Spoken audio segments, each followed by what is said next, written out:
Israeli হামলা থেকে প্রাণ বাঁচাতে দিকবিদিক ছুটছে গাজা সিটির বাসিন্দারা। তবে রাস্তাঘাটের বেহাল দশা এবং গাড়ি ভাড়া বেশি হওয়ায় বিপাকে পড়েছে অনেকে। প্রয়োজনীয় জিনিসপত্র এবং ছোট ছোট সন্তানদের নিয়ে রাস্তাতেই রাত কাটাচ্ছেন তারা। অবিলম্বে ইসরায়েলি বর্বরতা বন্ধের দাবি বাস্তুচ্যুত ফিলিস্তিনিদের। বান্ডেল থাকলে প্রতি সেনমানিতে টাকা বাঁচবে।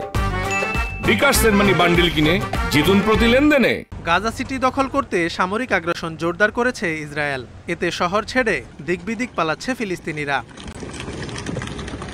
গাজা সিটির বাসিন্দাদের উপত্যকার দক্ষিণাঞ্চলে চলে যাওয়ার নির্দেশ দিয়েছে ইসরায়েল। তবে রাস্তাঘাটের বেহাল দশা এবং গাড়ি ভাড়া বেশি হওয়ায় বিপাকে পড়েছে অনেকে। ইসরায়েলি হামলায় রাস্তাঘাট ভেঙে পড়েছে। আমরা 4 দিন ধরে এখানে আটকা পড়েছি। জ্বালানির অভাবে যাতায়াতে খরচ বেড়েছে কয়েক গুণ। ইসরায়েলি তাণ্ডব শুরুর আগে গাজায় যেখানে ভাড়া ছিল 100 শেকেল, তা এখন বেড়ে দাঁড়িয়েছে 500 শেকেল। তাছাড়া প্রতি লিটার ডিজেলের দাম বেড়ে দাঁড়িয়েছে 100 থেকে 120 শেকেল। প্রাণ বাঁচাতে অনেকে পায়ে হেঁটেই গাজা সিটি ছাড়ার চেষ্টা করছে। প্রয়োজনীয় জিনিসপত্র এবং ছোট ছোট সন্তানদের নিয়ে রাস্তায় রাত কাটাচ্ছে অনেকে।